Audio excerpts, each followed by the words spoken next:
Lechon baboy kahit walang okasyon mapapabili ka talaga dahil bukod sa masarap, napakalaki, at may homemade sarsa na very compliment sa kanilang lechon at perfect pa sa napaka-crispy na balat affordable pa.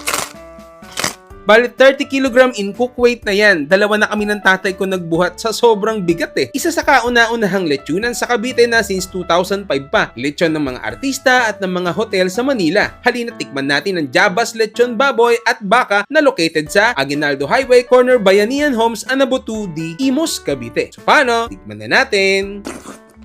At yan, titikman na natin ang Jabas Lechon Baboy at Baka. Yan, so bukod sa baboy, meron din silang mga tindang baka. Ayan. So, located yan sa Aguinaldo Highway, ayan, Anabutu, Imus, Cavite. Sa mga taga Cavite dyan, pwede po kayong mag-order. Kontakin nyo po sila. Ang laki nito. Ito is parang 23 kg hanggang 30 kg. Ayan. So, good for 80 packs tong ganito. Ayan.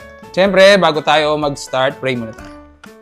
Salamat po sa mga biyaya. Pakibas-basa po sa pangalan po ni Jesus. Amen. Ayan.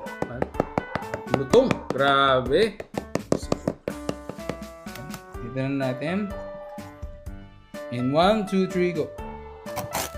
Uy! Ano? Laki.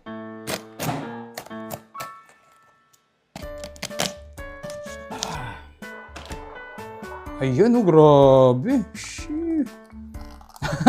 Ang init pa. Kanina pa to. Ayan, oh my goodness. Ayan, grabe, laki na natipak natin. So yan, tikman na natin.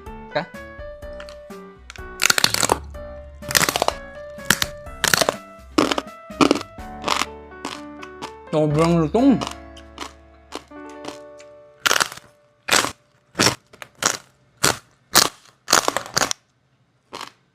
Grabe. Ang sarap pa na ng lechon ng Jabas Lechon. First time kasi natikman to. Tikman na natin yung kanilang homemade sarsa sauce. Natin.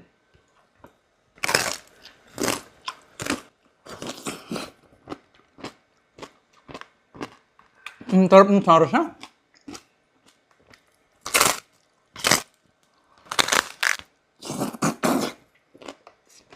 Next naman natin, i-partner natin sa kanin.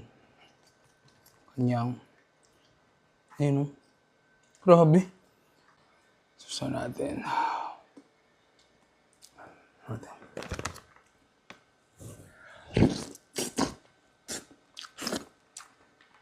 Grabe. Sobrang lambot.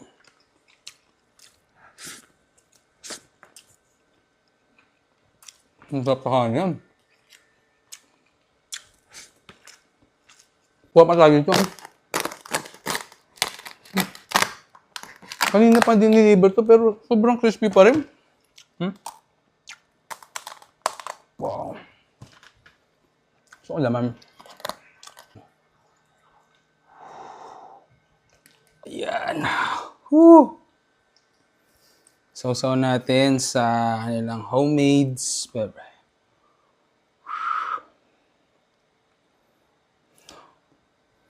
Then,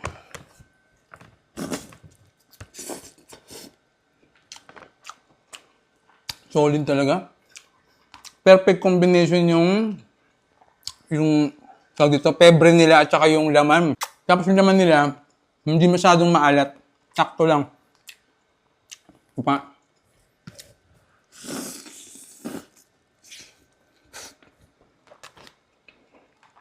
Kain tayo.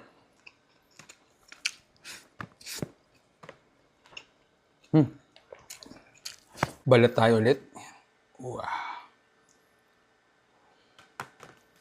Sheesh.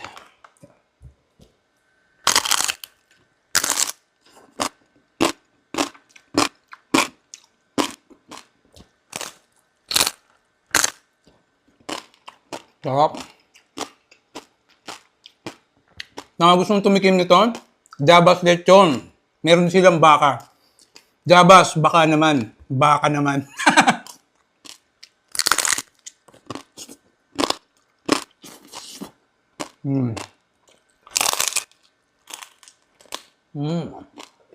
Kanin.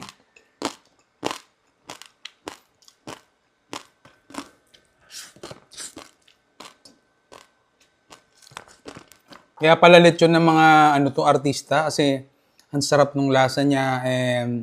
Matagal na rin pala to, mga nasa 20 years na sila. Sila yung mga kauna-unahang nagtitinda dito sa Cavite ng lechon.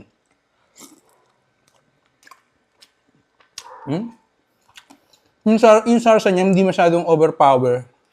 Hindi maalat, hindi masyadong malasa, sakto lang.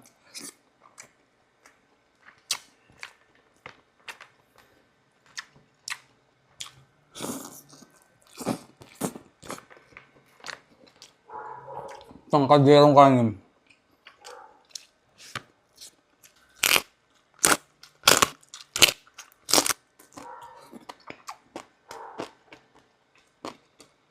Parang kinlamya.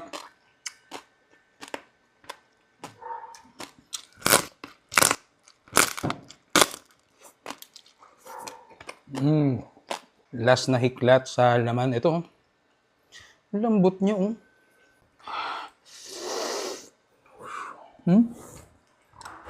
Ito na po ang ating huling last bite. Oh my.